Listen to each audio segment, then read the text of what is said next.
بسم اللہ الرحمن الرحیم۔ السلام علیکم ورحمۃ اللہ وبرکاتہ۔ امید ہے کہ آپ سب ایمان، صحت، عافیت اور برکت کے ساتھ ہوں گے۔ آج ہم سبق نمبر 44 کو پڑھیں گے، جس کا عنوان ہے اقسام تشبیہ کے بیان میں۔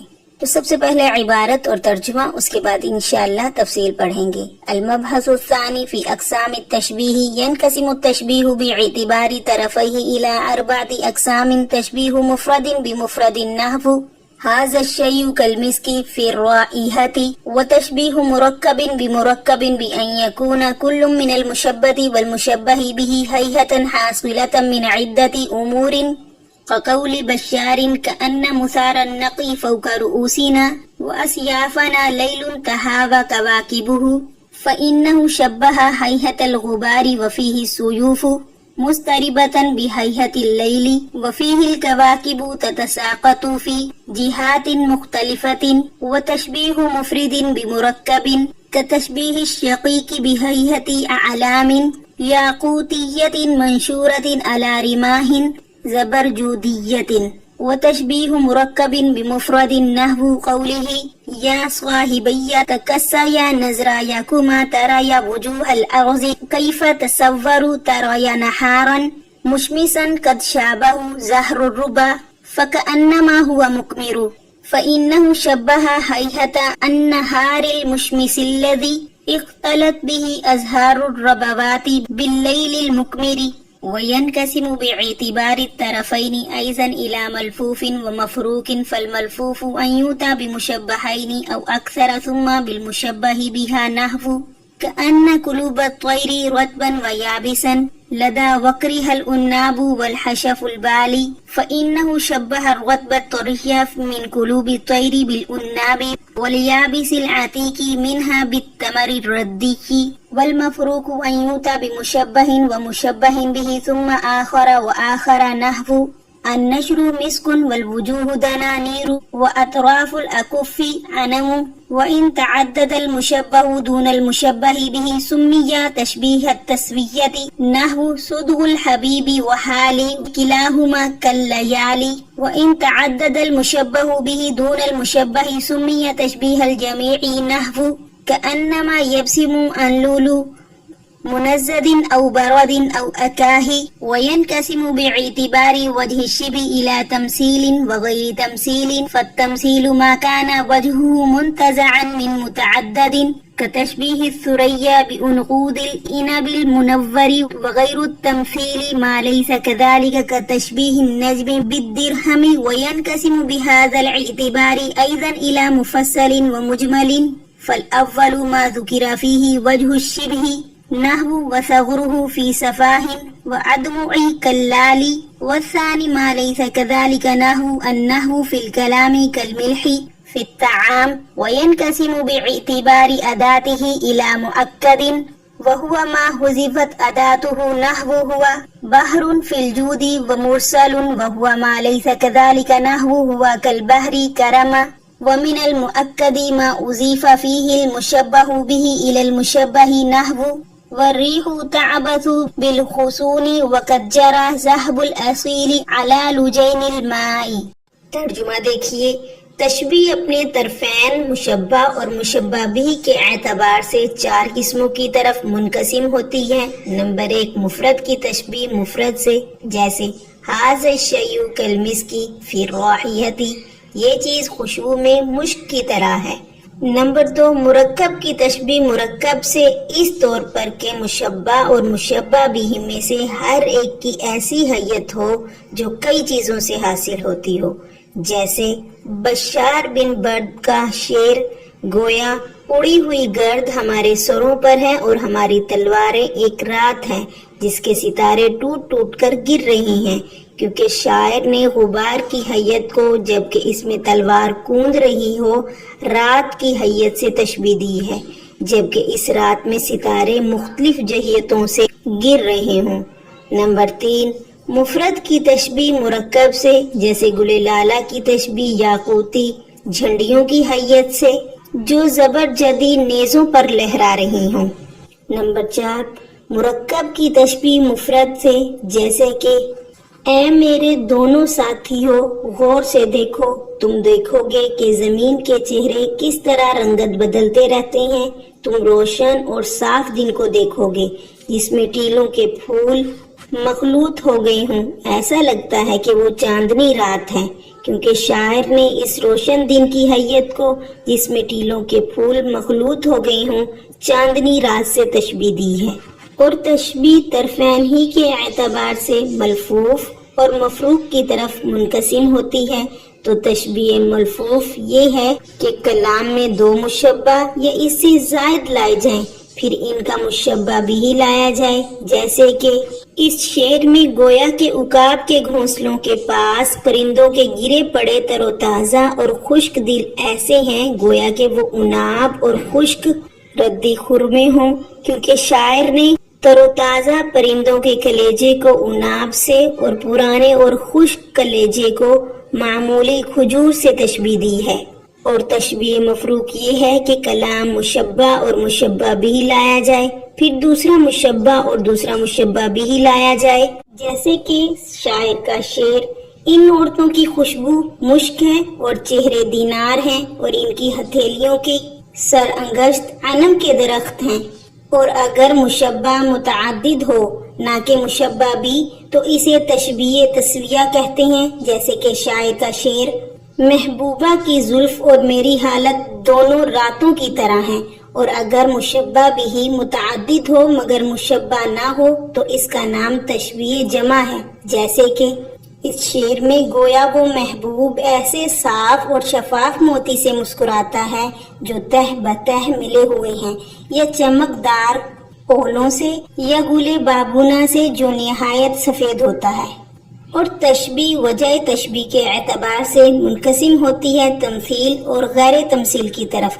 تو تشبیہ تمثیل وہ تشبیہ ہے جس کی وجہ شبہ متعدد چیزوں سے اخذ کی گئی ہو، جیسے کہ سریا کی تشبیہ غنچہ دار انگور کے گچھے سے، اور غیر تمثیل وہ تشبیہ ہے جو اس طرح نہ ہو، جیسے کہ ستارے کی تشبیہ درہم سے۔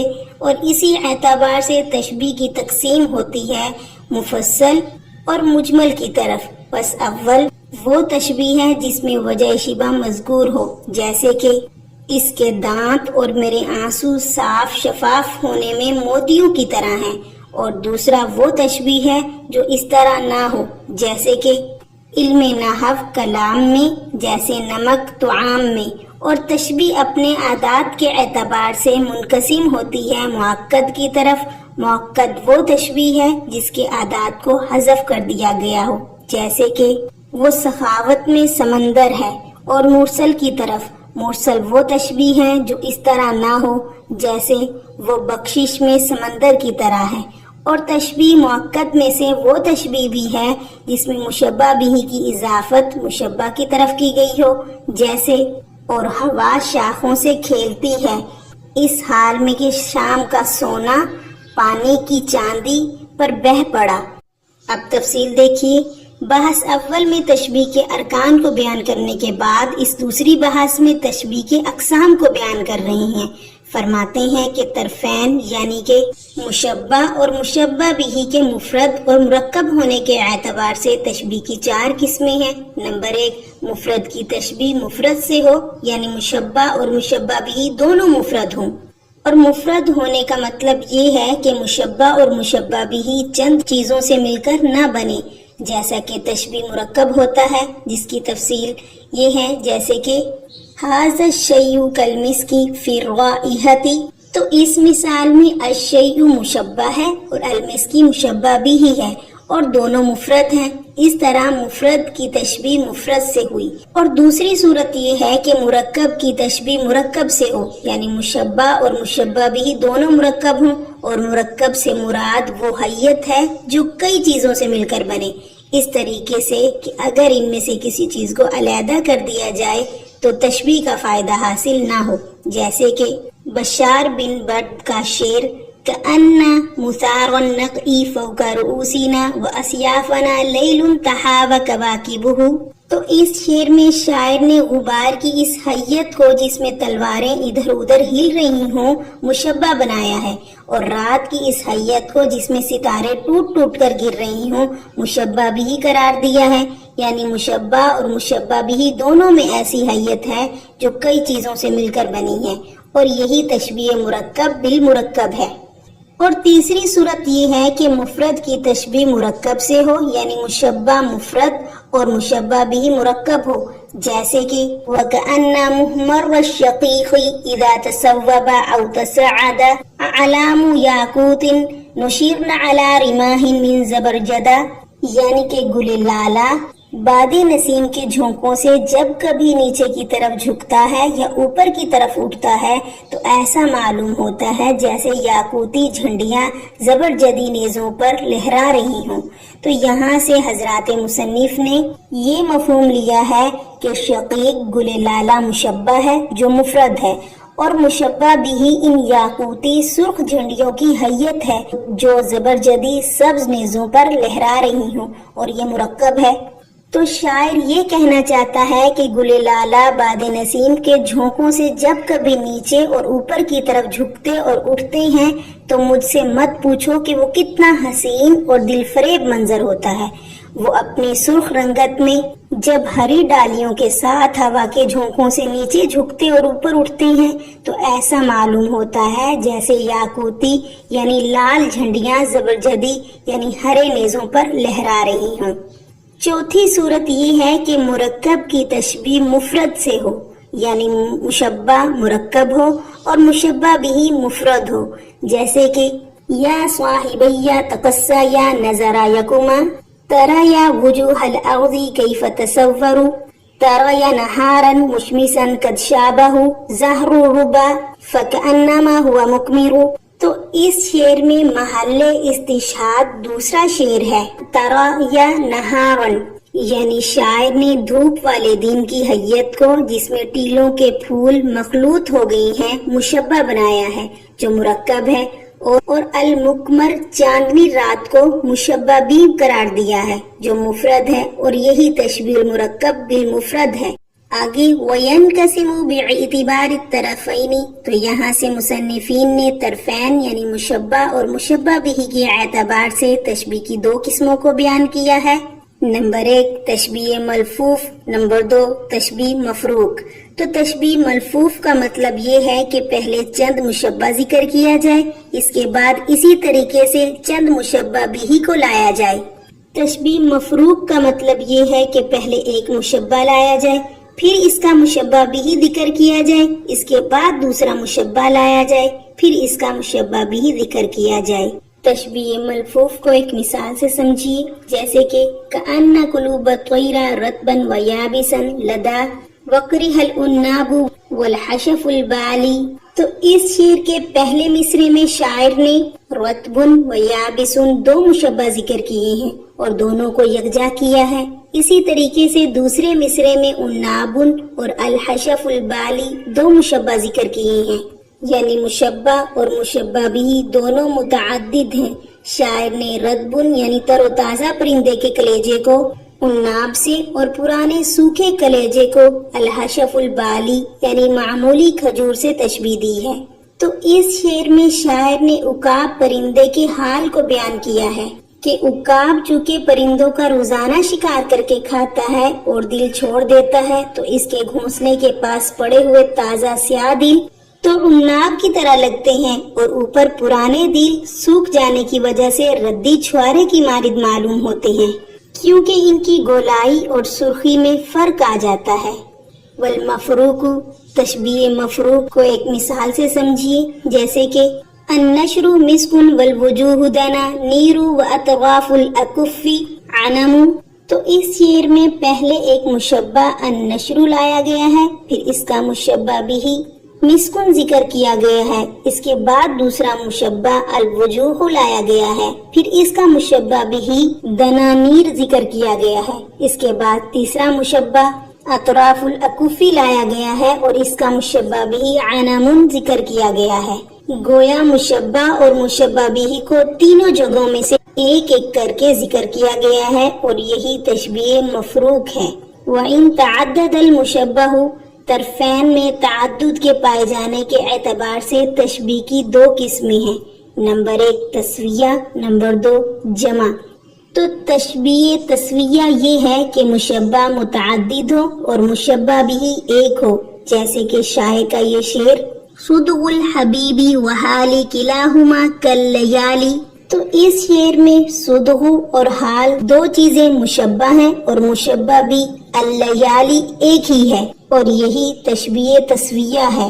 وَإِن تَعَدَّدَ الْمُشَبَّهُ بِهِ یہاں سے فرماتے ہیں کہ اگر مشبہ بھی متعدد ہو اور مشبہ ایک ہو تو پھر اس کا نام تشبیہ جمع ہے، جیسے کہ شاعر کا یہ شعر كأنما يبسم عن لؤلؤ منزد او برد او اکاہی۔ تو اس شعر میں مشبہ ایک ہے اور وہ محذوف ہے، یعنی الاسنان دانت، اور مشبہ بھی 3 ہیں جو شعر میں مذکور ہیں، لؤلؤن، بردن اور اکاہن، یعنی دانت کو ان تینوں چیزوں سے تشبیہ دی گئی ہے۔ مطلب یہ ہے کہ میرے محبوب کے دانت غیر مرتب، بے رونق اور بدبودار نہیں، بلکہ موتیوں کی لڑی کی طرح ترتیب کے ساتھ، اولے کی طرح صاف اور شفاف، اور گل بابونہ کی طرح خوشبودار ہیں۔ مسکراتے وقت کوئی اس کے دانتوں کو دیکھے تو اسے یہ سارے اوصاف نظر آئیں گے۔ آگے فرمایا وَيَنْقَسِمُ بِاعْتِبَارِ وَجْهِ الشَّبْعِ۔ تو یہاں سے حضرات مصنفین نے یہ فرمایا ہے کہ تشبیہ تمثیل اس تشبیہ کو کہتے ہیں جس میں وجہ شبہ کئی چیزوں سے اخذ کی گئی ہو، جیسے کہ ایک شاعر نے سریا کو غنچے دار انگور کے گچھے سے تشبیہ دیتے ہوئے کہا، اور صبح کے وقت سریا ظاہر ہوا جیسا کہ تم دیکھ رہے ہو، اس طرح جیسے سفید بڑے بڑے انگور کا خوشہ جب وہ غنچے دار ہو۔ تو اس شعر میں سریا جو چند ستاروں کے مجموعے کا نام ہے جس میں متعدد شکلیں ہیں، مشبہ ہے۔ اسی طرح خوشہ جو مشبہ بھی ہی ہے، اس میں بھی سفید انگور کی مختلف شکلیں ہوتی ہیں، اور پھر اس سب کا مجموعی طور پر خاص کیفیتوں کے ساتھ ظاہر ہونا وجہ شبہ ہے جو متعدد چیزوں سے ماخوذ ہے۔ وغیر التمثیل ما لیس، غیر تمثیل وہ تشبیہ ہے جس میں وجہ شبہ متعدد چیزوں سے نہ اخذ کی گئی ہو، جیسے کہ ستارے کو درہم سے تشبیہ دیتے ہوئے کہنا النجم کالدرہم، ستارہ درہم کی طرح ہے۔ تو اس مثال میں وجہ شبہ سفیدی ہے، کیونکہ چاندی کا درہم بھی سفید اور ستارہ بھی سفید ہوتا ہے، اور سفیدی منتزعاً عن متعدد نہیں ہے بلکہ صرف ایک چیز سے منتزعہ ہے۔ وَيَنْقَسِمُ بِهَذَا الْاعْتِبَارِ تو یہاں سے مصنفین فرماتے ہیں کہ وجہ شبہ ہی کے اعتبار سے تشبیہ کی اور بھی قسمیں ہیں، نمبر 1 مفصل، نمبر 2 مجمل۔ تو یہ یاد رہے کہ پہلی 2 قسمیں انتزاع اور عدم انتزاع کے اعتبار سے تھی، اور یہ دونوں قسمیں وجہ شبہ کے ذکر اور حذف کے اعتبار سے ہیں۔ تشبیہ مفصل اس تشبیہ کو کہتے ہیں جس میں وجہ شبہ مذکور ہو، جیسے کہ وَثَغْرُهُ فِي صَفَاءٍ وَأَدْمُعِ كَاللَّالِ۔ تو اس شعر میں صفا وجہ شبہ ہے جو شعر میں مذکور ہے، اور تشبیہ مجمل اس تشبیہ کو کہتے ہیں جس میں وجہ شبہ مذکور نہ ہو، جیسے کہ النحو فی الکلام کالملح فی الطعام۔ تو اس مثال میں وجہ شبہ اصلاح کرنا اور لذیذ بنانا ہے جو مثال میں مذکور نہیں ہے۔ وَيَنْقَسِمُ بِاعْتِبَارِ أَدَاتِهِ یہاں سے مصنفین ادات تشبیہ کے اعتبار سے تشبیہ کی قسمیں بیان فرما رہی ہیں کہ حروف تشبیہ کے اعتبار سے تشبیہ کی 2 قسمیں ہیں، نمبر 1 تشبیہ مؤکد، نمبر 2 تشبیہ مرسل۔ تشبیہ مؤکد وہ تشبیہ ہے جس میں حروف تشبیہ محذوف ہوں، جیسے کہ ہوا بحر فی الجودی، وہ سخاوت میں سمندر ہے۔ تو اس مثال میں حروف تشبیہ مذکور نہیں ہے، اصل میں ہوا کالبحر فی الجودی ہے، اور اس تشبیہ کو مؤکد کا نام رکھنے کی وجہ یہ ہے کہ حروف تشبیہ کے حذف کر دینے کی وجہ سے اس میں تاکید پیدا ہو گئی ہے۔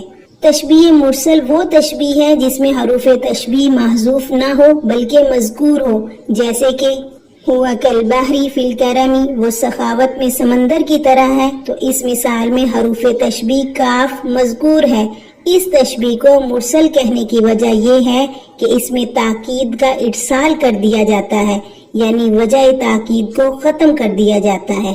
وَمِنَ الْمُؤَكَّدِ، تو یہاں سے مصنفین فرماتے ہیں کہ تشبیہ کی ایک قسم یہ بھی ہے کہ مشبہ بہ کی اضافت مشبہ کی طرف کی جائے، یعنی مشبہ اور مشبہ بہ کو اضافت بیانی کی شکل دے دی جائے، کیونکہ اس سے بھی تاکید حاصل ہوتی ہے، جیسے کہ وَالرِّيحُ تَعْبَثُ بِالْغُصُونِ وَقَدْ جَرَى ذَهْبُ الْأَصِيلِ عَلَى لُجَيْنِ الْمَاءِ، تو اس شعر میں محل استشہاد ذہب الاصیل اور لجین الماء دونوں ہیں۔ ذہب اور لجین دونوں مشبہ بھی ہیں، اور الاصیل اور ماء مشبہ ہیں، اور مشبہ بھی کی اضافت مشبہ کی طرف کی گئی ہے۔ تقدیری عبارت اس طرح سے ہے: الذهب الذي هو كالأصيل في السفر على الماء الذي هو كاللجين في البياض۔ جزاكم الله خيرا۔